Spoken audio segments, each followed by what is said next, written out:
Hello, friends. I'm happy to be with you again with another exciting story.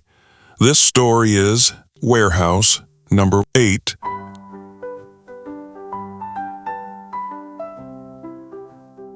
Year 1942, Essen, Germany. The war was at its peak. 2 years had passed since Germany's victories in France, and 1 year since the successful Barbarossa campaign in the Soviet Union. The Germans were preparing for the Battle of Stalingrad. Germany's industrial factories were relentlessly producing weapons and military equipment. One of them was a tank production factory, Kappenwerk, adjacent to a military barracks in the industrial city of Essen, which was somewhat far from the city. This is where Hans Keller, a 37-year-old engineer, worked. He had a kind Austrian wife named Margaret, and they had 2 children, a 4-year-old daughter named Greta, and a 6-year-old son named Rudy. Hans always loved his country. At first, he believed that Hitler would restore Germany's glory and power. Like many Germans, he was influenced by the widespread Nazi propaganda. With each military success, his belief was strengthened, as he thought these conquests were responses to the enemy's aggression.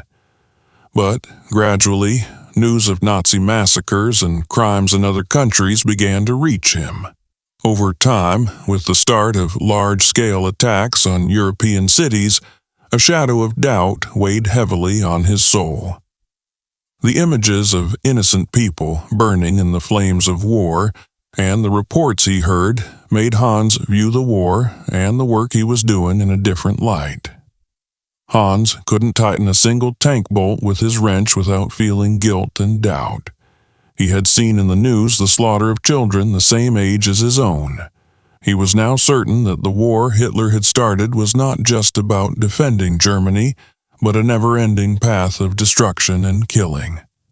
Meanwhile, his niece, Inka, an intellectual young woman, kept Hans more informed about the regime's crimes. Inka was a member of the local resistance group known as the White Circle, a group of young intellectuals who had risen against the Nazis. At the time, many Germans who had become aware of Hitler's crimes joined local resistance groups against Hitler and the Nazis. These groups included religious individuals, communist, socialist, students, and even some members of the military and government agencies. In secret meetings with Inka and her comrades, Hans learned that the White Circle wanted to deal a more serious blow to the Nazis. They were planning a sabotage operation at the Essen tank factory. Their plan involved a precise, calculated explosion that could potentially halt tank production at Kappenwerk, possibly forever. For this, they needed precise information and Hans' practical actions. Hans faced a major decision. On one hand, he was worried about his and his family's fate, and on the other, he wondered whether he could remain indifferent to the Nazi oppression. Oppression in which, though reluctantly, he found himself complicit. The Nazis had implemented the strictest security measures around and inside the factory. The most experienced Gestapo officers supervised the workers and engineers. Yet, Hans accepted the risk and decided to help the White Circle as much as he could. I don't want to be a killer. I must not kill dreams. A human without dreams is a walking corpse. From time to time, he would try to secretly meet with the White Circle. Through the information he received from them, he realized that the tank munitions were stored in a warehouse called Warehouse 8. Yes, it could be true, because all the engineers and workers at Kappenwerk had seen that warehouse. A warehouse that no one had ever seen inside of, and no one had even approached it. It was always under the heaviest security measures. That warehouse was located at the farthest part of Kappenwerk, next to one of the most impenetrable military barracks. They knew that if they could cause even the smallest explosion there, the entire Kappenwerk would be destroyed. In the following days, Hans used every opportunity during his time at Kappenwerk to observe Warehouse 8. Over several days, he noticed that the only ordinary workers who got closest to the warehouse were the cleaning staff at Kappenwerk. The waste from the food and drinks consumed by the factory workers and military personnel at Kappenwerk was stored in a large waste container, which was emptied every Monday by a truck. That waste container was located in the most distant part of Kappenwerk near the sidewall of Warehouse 8. Every Monday, under the supervision of Kappenwerk soldiers and officers, the cleaning staff emptied it. The white circle asked Hans to identify the cleaning staff responsible for emptying the waste. After some time, Hans discovered that 3 people did the job, along with 1 truck driver. It took a few days for the white circle to investigate the identities of the 3 workers. Among them was a young man named Stefan, from a poor family with no military background. Hans was tasked with getting close to Stefan. The exit times for Kappenwerk employees varied, but most of them arrived at the factory at 7 a.m. 7 buses would pick up the workers from around the city and bring them to the factory starting at 6 a.m. Hans, using various pretexts, tried to get closer to Stefan. He would strike up conversations with him and express dissatisfaction with his own life. He would offer Stefan snacks and cigarettes. After a while, they became friends. Gradually, Stefan opened up about his poverty and his dissatisfaction with life. The white circle's only option was Stefan, and they had no choice but to negotiate with him. Stefan wasn't very politically inclined. One night, Hans invited Stefan to a secret white circle meeting. Stefan was confused and a bit scared. They talked to Stefan about the war and its hardships. At the end, Stefan asked, "What do you want from me?" They replied, "You always empty the waste container and take the garbage out, but this time, put something in it." Stefan said nothing and asked Hans to leave. In the days that followed, Stefan avoided Hans and stopped talking to him. A few days later, after Hans' persistence, Stefan asked, "What's in it for me?" Hans replied, "I don't know, but I think they won't hold back on offering you whatever they can." Stefan said, "Give me 3,000 Reichsmark so I can buy a house for my family." During World War II, Germany's currency was still the Reichsmark, not the Euro or Deutsche Mark. Hans informed the white circle of Stefan's condition, and they agreed to it. The next challenge was getting the bomb into Kappenwerk.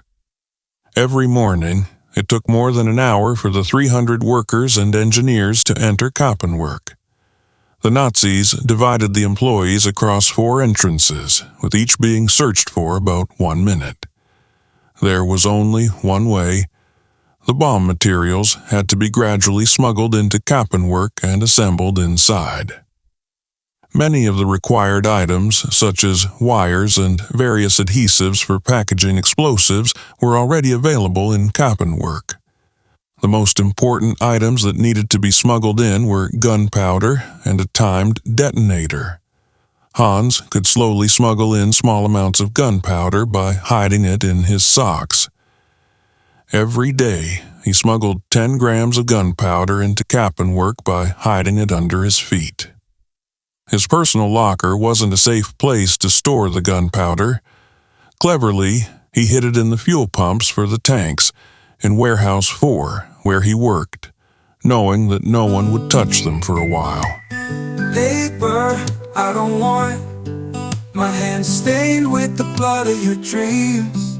Neighbor, your child is as dear to me as my own. My life for freedom, long live freedom. In the meantime, Stefan, unaware of the details, constantly asked Hans, "What's going on? I want that money." Hans would tell him, "Wait and be patient." The hardest challenge came, smuggling in the detonator and the timer to activate it. Hans discussed it with Stefan and asked him to involve the truck driver who transported the waste. Stefan said this was impossible because the driver was a staunch supporter of Hitler and his actions. Before Hans could lose hope, Stefan continued, "But we have one big chance. The dump truck's unloading jack is currently broken. Each time we go out of Kappenwerk to dump the waste, we leave the truck to empty it at the trash cemetery. If you place the detonator and timer where I tell you at the trash cemetery, I can hide it in the garbage truck." It was a good plan. The following Sunday night, Inca's comrades placed the detonator and timer at the designated trash dump outside Kappenwerk.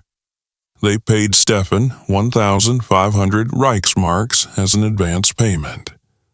On Monday, the waste was emptied from Kappenwerk.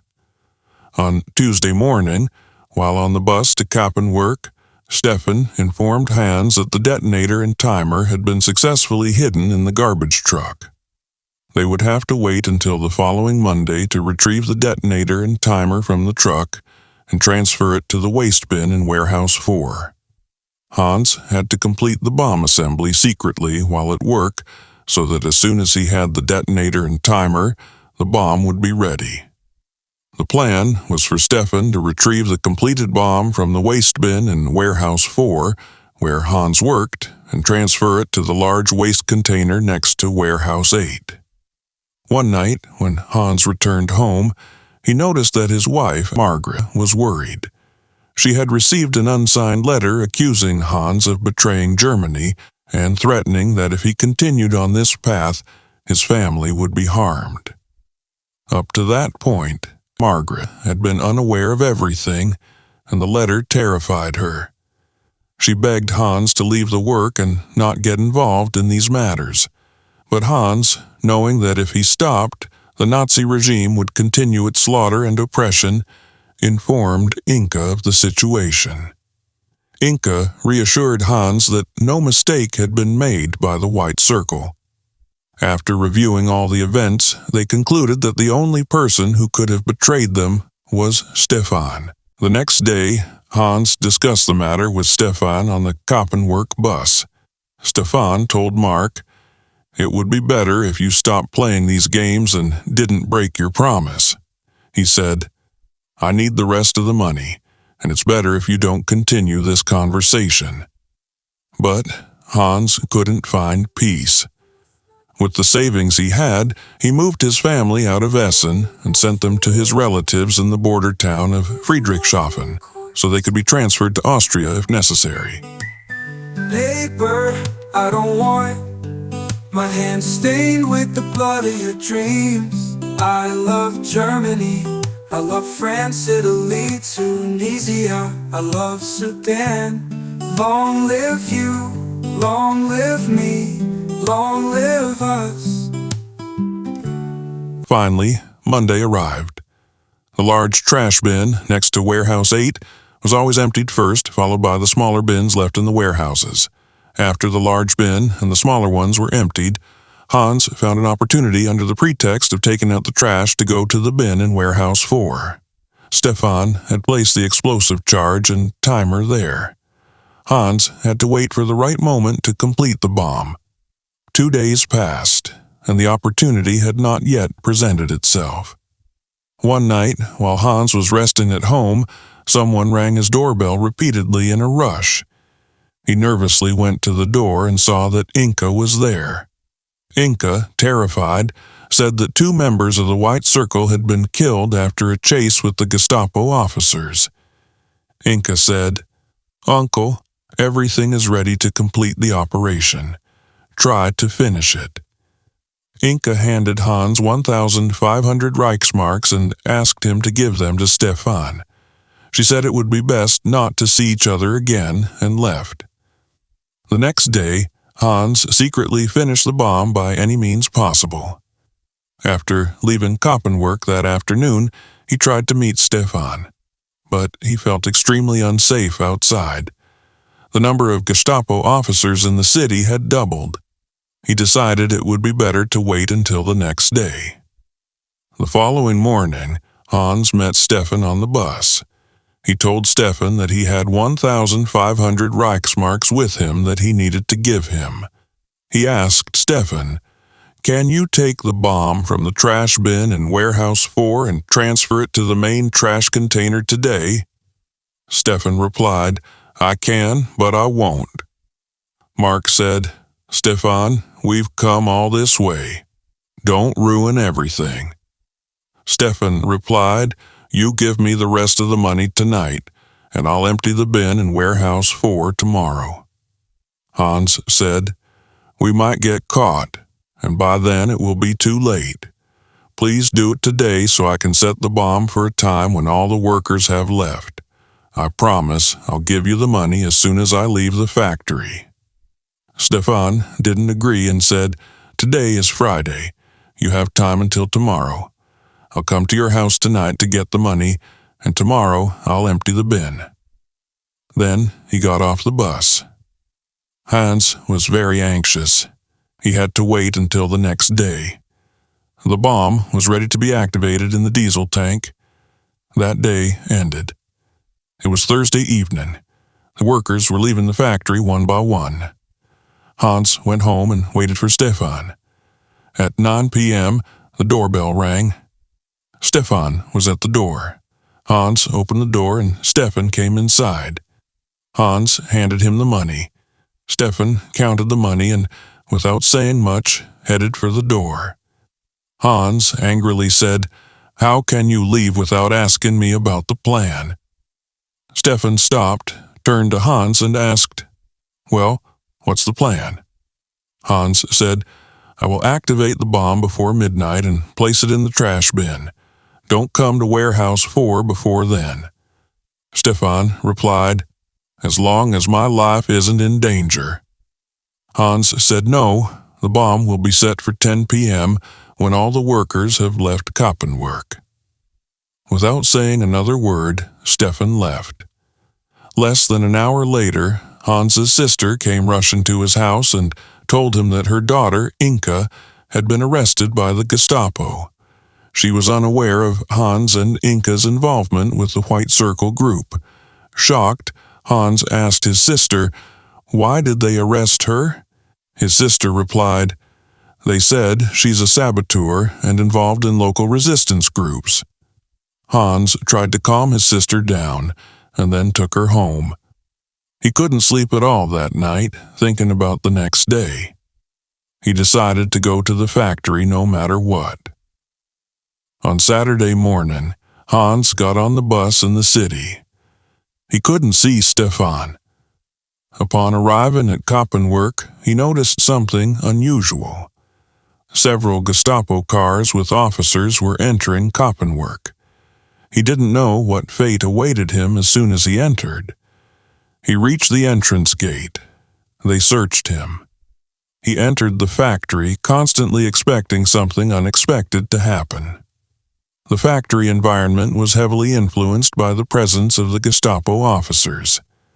After changing into his work clothes, Hans went to the production line.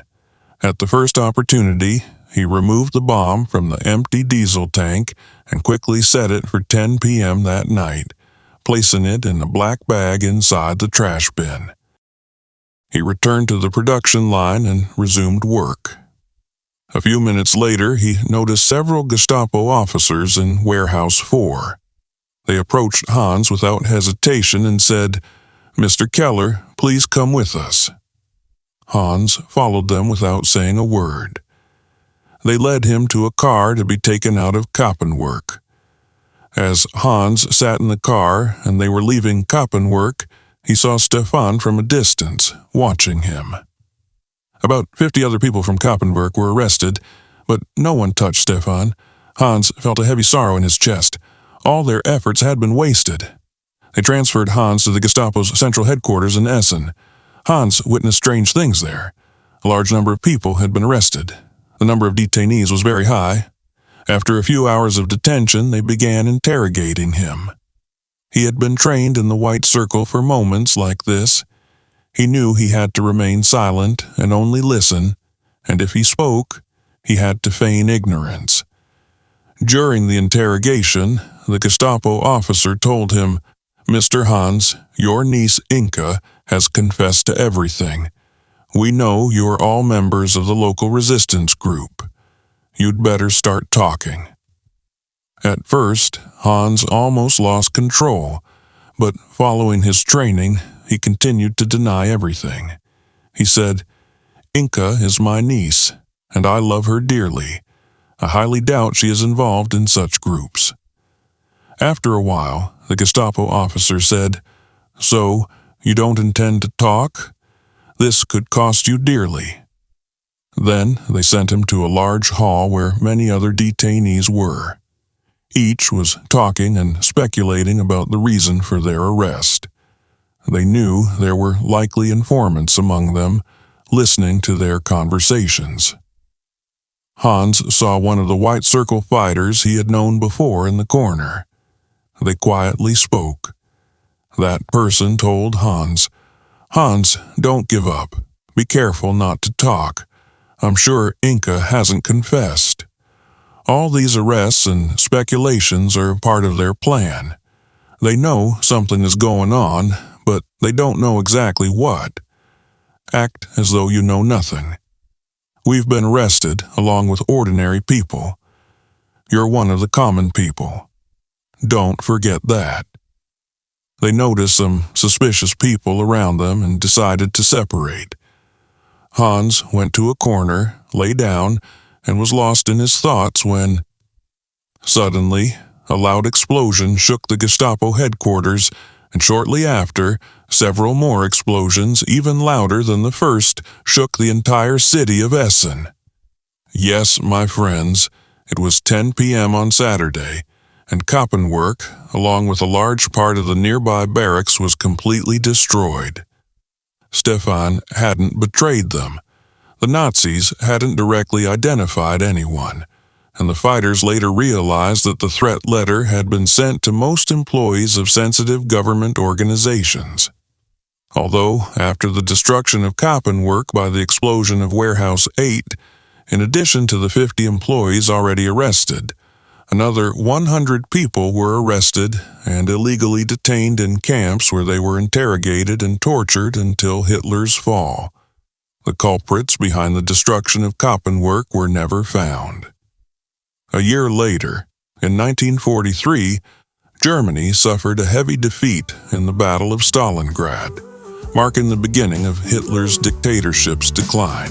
Paper, I don't want my hands stained with the blood of your dreams. I love Germany, I love France, Italy, Tunisia, I love Sudan. Long live you, long live me, long live us, long live freedom. Neighbor, your child is as dear to me as my own. My life for freedom, long live freedom. Friends, for every freedom gained anywhere, many men and women have paid a heavy price. My life for freedom, long live freedom.